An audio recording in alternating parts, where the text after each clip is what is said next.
you going with the, what's the look? But no jacket today, brush draft day, you know what I'm saying? I'm trying to... You're flexing today. A little something. You're flexing a little something. Lost member of the barge right here. All right, let's get to tonight's NFL draft. We're a few hours away from finding out where Mac Jones will call home this season when coverage of the NFL draft begins tonight, 8 Eastern on NFL Network. Jones has been rumored to go as high as number 3 to the 49ers, but the New York Post says his hype is getting out of control, and our own Joel Klatt called him a, quote, poor man's Joe Burrow.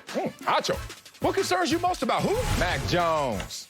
I got 3 primary concerns, big dog. The first one is if he doesn't start right away. Let's assume he goes to the Niners and he doesn't start right away. You know what they say about idle time in a church? What? Idle time is the devil's playground now. It is. Now, we've already seen it with Mac Jones. He was highly touted, given a lot coming into Alabama, 4-star recruit. He didn't have to start right away. Jalen Hurts was there. Tua Tagovailoa was there. What happened? Idle time, devil's playground, DUI. I told you about that yesterday. Won't get into it again. But Mac Jones, freshman year, DUI, idle time, devil's playground. What happens if now, number 3 overall pick, you bred it up and you ain't got to start? I'm listening. You living the best life position in the world. It's that backup quarterback. So that's my first primary concern. My second concern is this.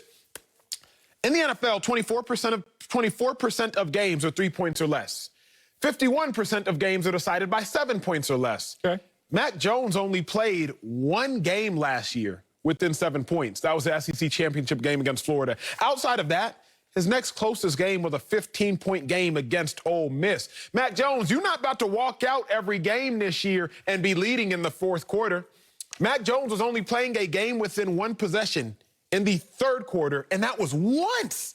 Every game in the 4th quarter, it wasn't even close. Okay. It was just Alabama out there whooping them cats, whooping them cats, whooping them cats. That's different. That's different in the NFL. Whoop them cats. And my final concern, against Michigan in the bowl game last year, Mac Jones rolled out Devontae Smith, Heisman winner, Jerry Jeudy, first-round pick wide receiver, Henry Ruggs, first-round pick wide receiver, Jalen Waddle, first-round pick wide receiver, about to be. Sound like an NFL team. Najee Harris, about to be a first-round pick at running back. So Mac Jones rolled out there against a bunch of Michigan DBs that are not known for their speed with a Heisman winner, a first-round pick, a first-round pick, a first-round pick, turn around behind him, a first-round pick.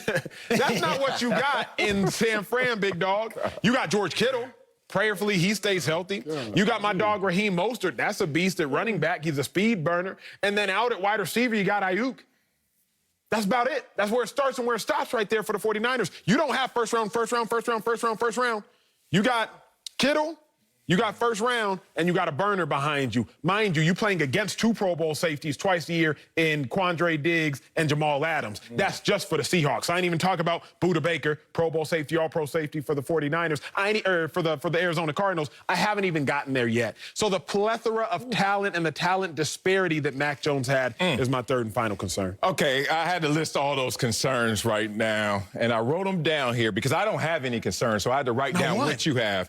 And you know what? Being the married man up here, being in so many relationships, including engagements, I realize what you have. You have no concerns. You just got complaints. And you know what? I'm telling you, when you're in high society, these are first world problems. These are all complaints. What's the difference, big guy? What's the difference? Okay, a concern is not a first world problem. It's a third world problem. You know what? Are we going to eat? Like, simple. You got this complaint. What is there to eat? You got this complaint. I don't want that. That doesn't go with that. I don't like this. I want ground chicken. I don't want ground beef. Dog, you just gave me luxurious concerns, which are complaints in my world. My wife does this a lot. I do it too. All right. You just went through a relationship. Beautiful woman. Oh, Acho finally found her. And he's scared to tell his boys because they're going to laugh. Like, yeah, right. Get to know her. Then you're getting to know her. And you're like, oh, my God, amazing. And then you're like, I'm still scared to tell everybody because I just don't want to look like that guy who's in front of his skis, just all in love, sucker for love, as they say. But damn, dog, you get to a place where you're overcritical, overanalyzing to the point where you are trying to turn these concerns you're making up into complaints. Let me tell you why. I was a second-round draft choice who didn't get off the bench, and I ain't getting no DUIs. I had a Buffalo Bills flag on an expedition riding through Crenshaw, and I ain't getting any trouble. Look, he gonna live his life. Mac Jones gonna be excited. I'm going through all your complaints. No tight games. I've never heard anybody in sports history do a better job of turning a positive into a negative than you just did right there. It's a concern. It sounds great. Oh, he ain't even playing any tight games. What's he going to do when he get in tight games? I think he's going to do what he did because he did it in college. He made sure that the games weren't tight, and if they were, I'm going to get us back to a point where it's not in contention. That's a positive.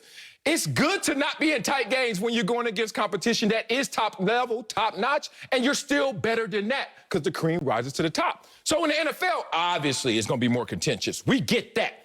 But don't act like this guy doesn't have it because of the talent around him. You almost use the talent around him to undermine how great he is instead of saying he's just as good as the talent around him and he made it better. If not, why is he setting Alabama school records at the quarterback position? They've had quarterbacks before. We know about Tua, we know about Jalen Hurts, etc. And he's better than those guys in some statistics and some categories.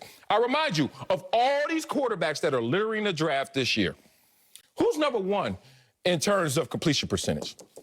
Who's number one in terms of passer rate? Number one in all of college. Him, Mac Jones. When you talk about him, who is second in passing touchdowns? All these things considered, he was the best of the best at the best school. Please don't turn that into a concern. Oh, sorry, Acho, into a complaint. Got to bring in Fox College football analyst Joel Klatt. So, Joel, what concerns or complaints you have the most about Mac Jones? You know what? I mean, I'm having a hard time concentrating because I'm just thinking about dinner time in my household with my 9, 7, and 4-year-old and thinking about this one wants chicken nuggets. This one wants mac and cheese. And I'm like, that's 100% what I've got going on right now. So, Marcellus, you just took me right to that first world problem of dinner time. Yes. And to your point, listen, and I was going to come on here and say, you know, like, well, man, his teammates are too good. You know, like that's my concern. I was going to say that, but that is a first world problem. So here's what I'm going to do. Okay. Here's what I'm going to do. Talk to me. I'm going to just change the verbiage, and I think then it makes sense. All right. It's no longer my concern. It is just an unknown. We don't know how Mac could potentially play when the chips are even on the table, right, and he doesn't have the stacked deck, right? Because listen, everything that Emmanuel said is absolutely correct. You know, he did have all those first rounders last year. He did have an excellent play caller this year. And then it comes down to this, guys, when you're the trigger man, right? When you're the quarterback, it's like apples and oranges. The games in which you can go out there and you can do things because you want to do them. You know, we're balanced. We can run it. We can throw it when we want to. And when you have to do things because you have to do them. Okay, there is a massive difference between the two from a quarterback's perspective, from the pressure on the quarterback. It might not feel all that different for everybody else. You're just executing the details of what's called out there, and sometimes it works and sometimes it doesn't. But when you're the quarterback and you get into a game and you don't have the ability to be balanced, you don't have the ability to create third and short, you don't have the ability to play with the lead, those things create an immense amount of pressure, and we just don't quite know how Mac is going to deal with that. Now, I love his game, and in the middle of the year, before anyone else was saying this, guys, I was saying, hey, Mac Jones is playing himself into the first round. My one concern, and this is where I'll move to concern, Marcellus, is that he's not better than Lance or Fields. So my concern is that he would get overdrafted and overvalued. I just don't think that he has the value to get selected over those two players specifically. That's good. That's a way to drop the hammer on him, Klatt. Because I agree with you. I agree with you that he's not better than Fields. I'm not a huge fan of Lance. I just think he's too raw, but I can settle with you there. Let's talk about the concern, which should be the most pressing for all of us. I heard Mina Kimes say this, a colleague at another network. She said, name the last quarterback that's a traditional pocket passer drafted in the last 10 rounds to succeed.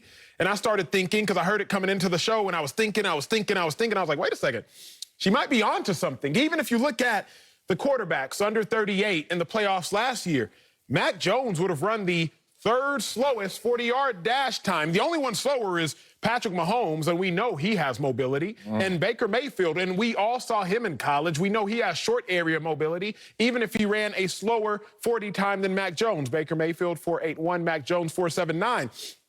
Klatt, Sell, my bigger concern, and I think we can all at least agree upon this being a concern, is big dog Mac Jones doesn't have any mobility.